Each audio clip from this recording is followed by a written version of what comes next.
I'm a historical artisan who needs my long hair for work. My boyfriend's mother tried to pressure me into shaving it off for his nephew with cancer as part of a symbolic ritual. I said no, and now the entire family thinks I'm heartless. You'd be surprised how often people assume I do cosplay. My name is Clara. I'm 36 years old and live in a 2-bedroom house outside Lancaster, Pennsylvania. I'm a historical leather worker. That means if a museum needs a replica of a 1780s cartridge box, or if a film crew needs authentically aged cuir bouilly for a Napoleonic cavalryman, I'm their girl. My workshop used to be a garage, but now it's a tight maze of antique hand tools, half-dan hides, piles of brass buckles, and thread cones taller than my cat. Every item I make, every stitch is as close to the original time period as research will let me get. My hands know the feel of 18th century wax linen blindfolded. The funny part is, my face is good for business too. I've got long, black hair that I never dyed and rarely cut, and my cheekbones photographed like they walked out of a 1770s portrait. When clients ask for documentation, I don't just send spec sheets. I send photos of me wearing the gear in full period dress, sometimes riding a horse or standing next to a smokehouse at a festival. It's not just costume for me. It's life. That's how I met Marcus 4 years ago. There was a community event at the local hardware store, a little fair for craftsmen and restoration nuts. I was arguing with this old guy about the proper way to oil a hand-stitched saddlebag. Marcus overheard me say something about needs food oil and preservation timelines and jumped in with, "You're not accounting for cellulose degradation in 19th century cotton thread." We ended up standing there for 2 hours. He's the opposite of me in 100 ways. Quiet, methodical. He works as a software engineer at some security firm I can never remember the name of. Marcus is calm to my blunt, sensitive to my intensity. Where I spend my days with century-old tools and people who speak in Old French, Marcus lives inside command line interfaces and binary logic. But it works. And his family? Solid. Tight-knit. They're the kind of people who host big Sunday dinners and still print family newsletters at Christmas. His mom, Janet, bakes too much. His dad, Gerald, makes the same joke about defragmenting his knees every time he sits down. His sister, Dawn, has a son named Leo who's 10 and always covered in scabs and glitter.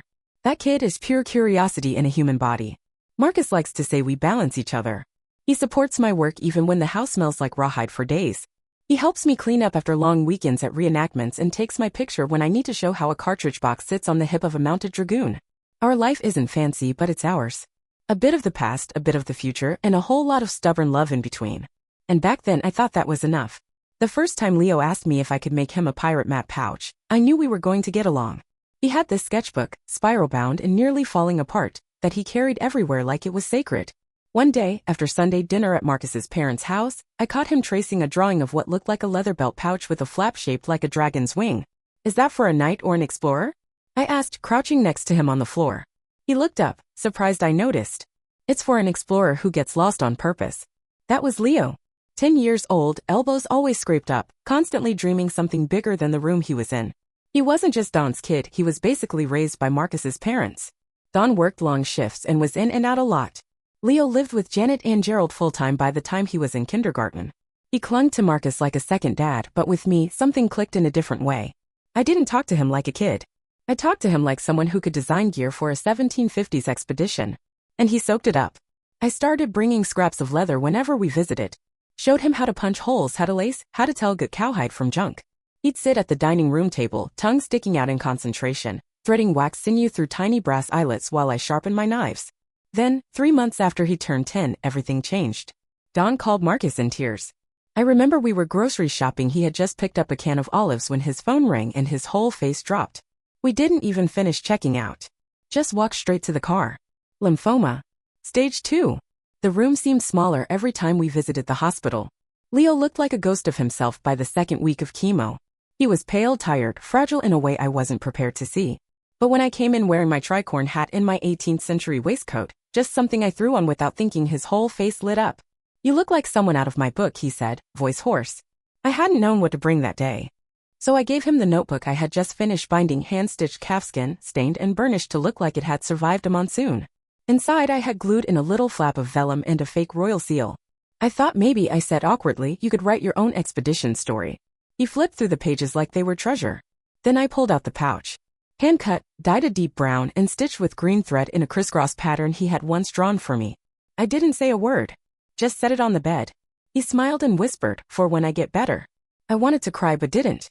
Instead, I helped him buckle it around his forepole. We told everyone it was for holding spells and maps. That night, Janet kissed my cheek without saying anything. Marcus squeezed my hand in the car ride home. You know you didn't have to do all that, he said softly. I know, I whispered. But I wanted to.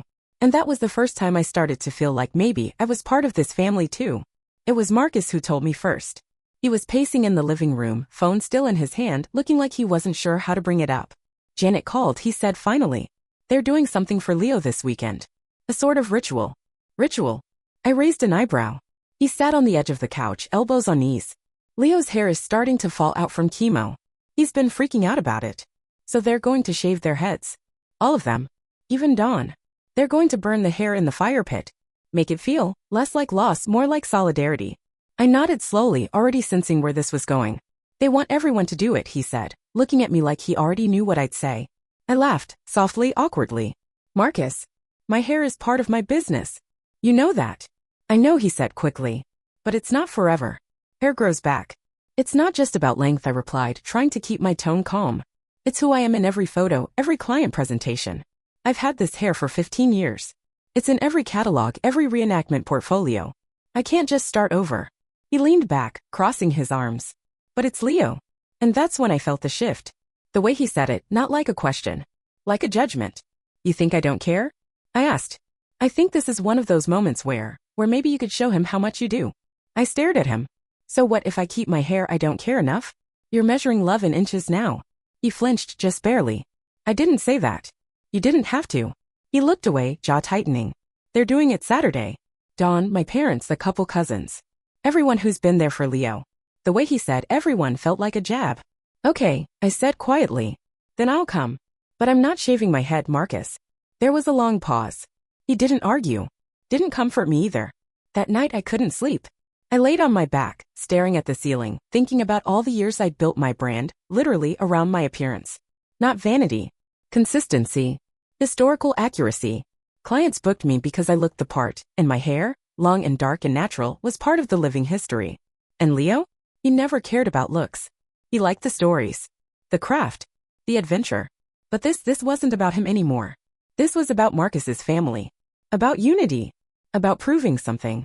And suddenly the lines between family and performance, loyalty and erasure started to blur. By morning Marcus was cold. Not cruel. Just distant. We had breakfast in silence. You still coming Saturday? He asked, barely looking up. I nodded. Yes. I'll be there. But we both knew that wasn't the answer he wanted. I did everything I could to make it work. I called a costumer in New York who once styled wigs for Broadway, asked if she could recreate my usual look with something passable for outdoor festivals. She laughed nervously. Clara, I'd need $4,000 in 6 weeks to get it right. People would still notice. I emailed 3 major clients, 2 of them museums. Both replied within hours. One said we would need to pause visual branding if you undergo significant personal image change. The other, you are hired in part for your authenticity and period-correct modeling. Translation? No hair, no contract. Still, I didn't want to be the person who made a sick child's crisis about herself. I hoped, maybe I could show up in support without being expected to literally prove it with scissors. We drove up to Janet and Gerald's house on Saturday. They live out on an acre lot with a big fire pit out back and a wide lawn scattered with mismatched folding chairs. There was already a small group gathered when we got there, family, neighbors, Dawn's co-worker. Everyone had this strange mix of celebration and tension in their faces. Like a graduation where no one wants to say the kid might not finish school. Leo sat in the middle in a camping chair, a knit blanket across his shoulders. His head was patchy, a little uneven. But he looked better than the last time I saw him. Alert. Almost excited. Dawn had already shaved hers. She wore a bandana tied tight, chin held high. Janet was next. Gerald had done it earlier in the garage, and now Marcus stood beside him, already buzzed down to stubble. They handed Janet the clippers. Everyone gathered in a circle. A few people cheered gently as clumps of gray hair hit the ground. The fire crackled beside them. Then Janet turned to me. Clara, she said, eyes sharp. You're up. I took a breath. Janet, could we talk for a second? Just you and me. Her face stiffened. Whatever you have to say, you can say it here. Leo looked up. Watching. Waiting. I wanted to say something first, I said. Leo, I stepped forward, kneeling beside him. I made you something. I reached into my bag and pulled out a little hand-stitched leather compass case. For your explorer kit. He took it slowly, running a hand over the stitching. Thanks, he whispered.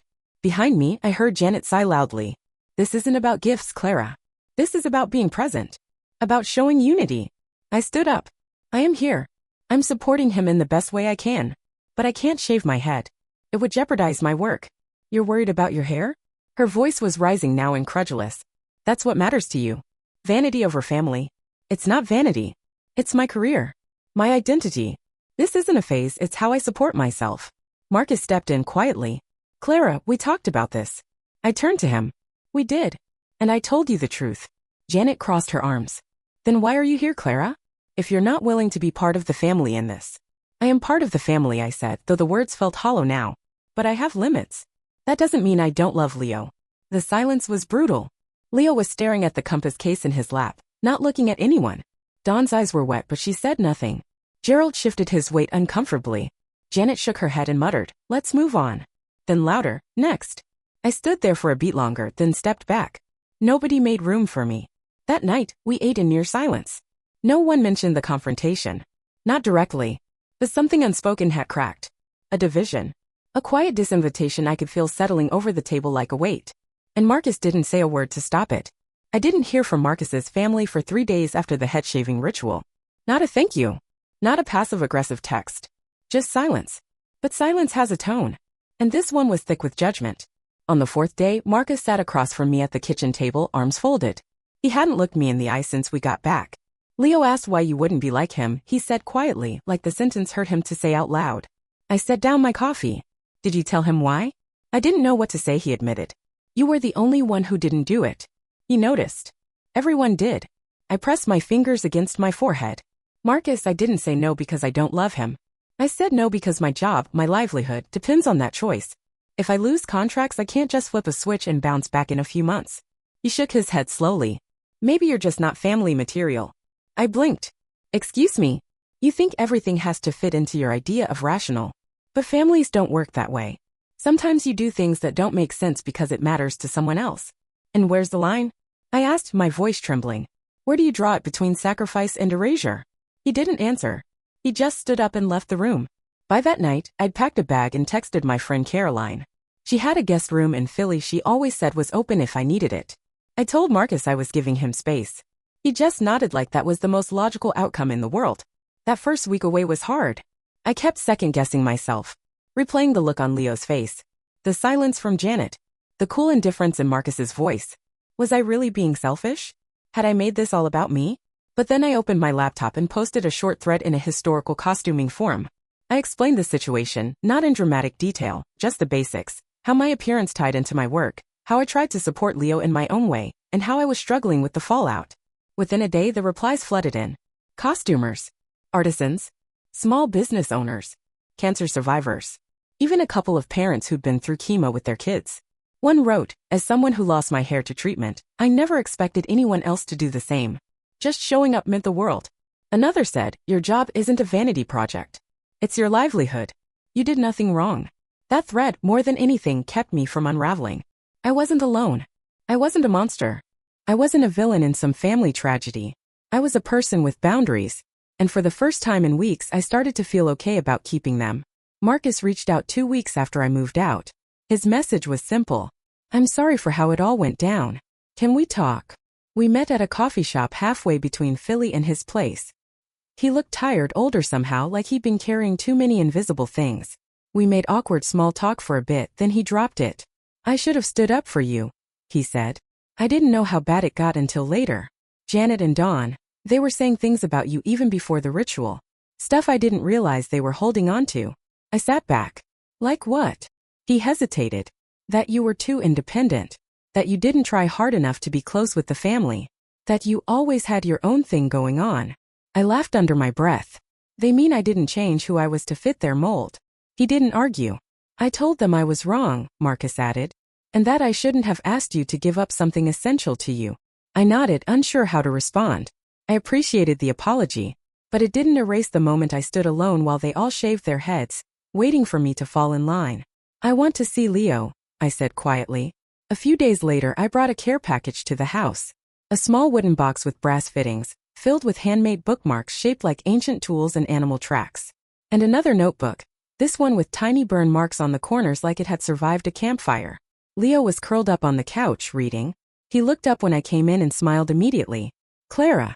He struggled to sit upright. Did you bring more explorer stuff? I did, I said, grinning. Think you're ready for a field officer promotion? He tore into the box like it was his birthday. This is so cool. Then softer, he asked, did you not want to shave your head 'cause you think being bald is gross? The question hit me harder than I expected. I crouched next to him.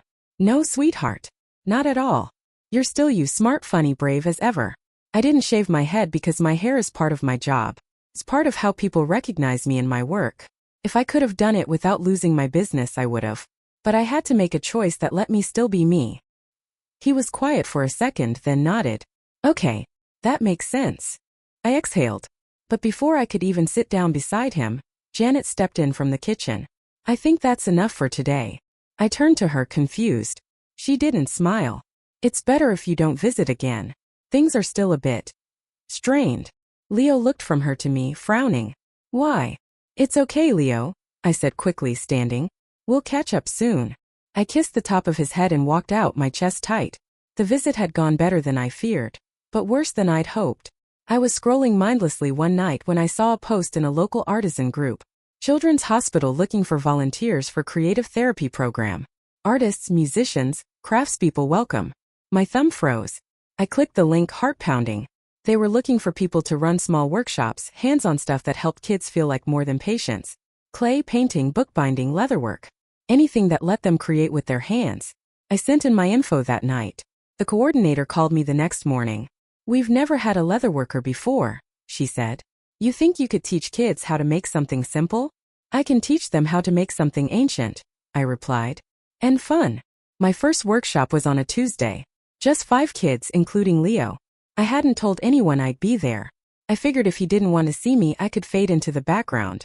But the second he spotted me across the rec room, his face lit up. Clara, he shouted, waving both arms like he was trying to fly. Are we building swords? I laughed. No swords. Hospital rules.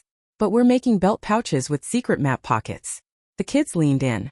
I brought pre-cut leather panels, brass snaps, and soft needles with colorful cord. I showed them how to fold the edges and punch the lacing holes. Leo already knew most of the steps. He helped the others without even being asked. You could teach this class yourself, I whispered to him. He grinned. Yeah, but then you'd be out of a job. He came to every workshop after that. Sometimes he brought designs he'd drawn at home. Sometimes we just talked about fictional expeditions to lost temples or buried treasure under the library. His joy was quiet but real. You could see it in how focused he became, how he didn't notice the nurses coming and going anymore. Word spread. After the 3rd session, another parent pulled me aside. My daughter hasn't spoken to anyone but her dad in weeks.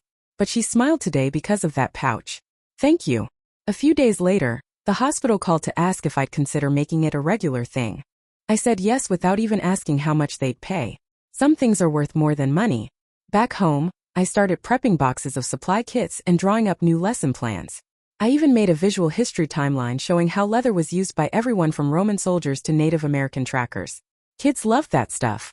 They wanted to imagine themselves as something bigger than a diagnosis. Leo took it seriously. He asked about apprenticeships. He wanted to learn about dyes, how to carve initials, how to harden leather for armor. I let him help me prep for each class. He was thriving in a way I hadn't seen in months.